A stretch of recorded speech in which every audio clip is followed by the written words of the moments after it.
திமுக சார்பில் தேர்தலில் போட்டியிடும் வேட்பாளர் பட்டியல் அறிவிக்கப்பட்ட நிலையில் சில இடங்களில் வேட்பாளர்களை மாற்றக்கோரி அந்த கட்சியினர் போராட்டங்களை நடத்தினர்.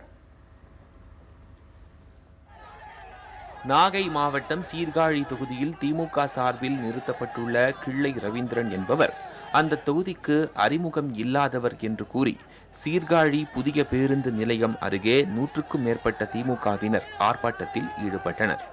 அப்போது சிலர் பெட்ரோல் ஊற்றி தீக்குளிக்க முயன்றனர். அவர்களை சீர்காழி காவல்துறையினர் தடுத்தனர். தொடர்ந்து திமுகவினர் போலீசாரின் தடையை மீறி சாலை மறியலில் ஈடுபட்டனர்.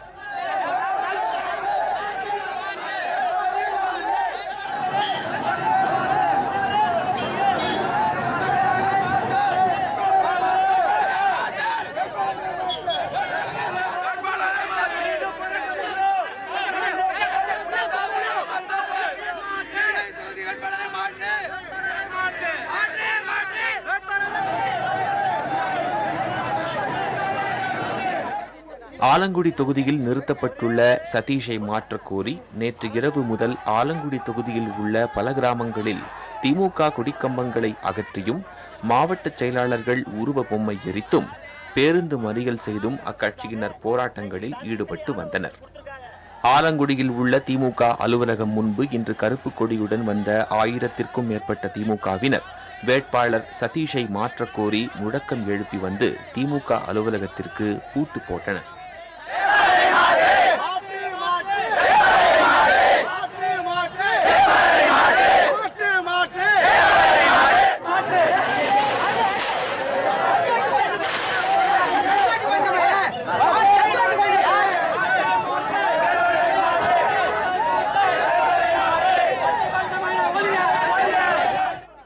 வேலூர் மாவட்டம் அணைக்கட்டு தொகுதிக்கு திமுக சார்பில் அறிவிக்கப்பட்ட வேட்பாளர் AP நந்தகுமாருக்கு பதிலாக திமுக ஒன்றிய செயலாளரான பாபுவை அறிவிக்க கோரி அவரது ஆதரவாளர்கள் திமுக அலுவலகத்தை முற்றுகையிட்டு அங்கிருந்த பேனர்கள் மற்றும் போஸ்டர்களை கிழித்தெறிந்து ஆர்ப்பாட்டத்தில் ஈடுபட்டனர்.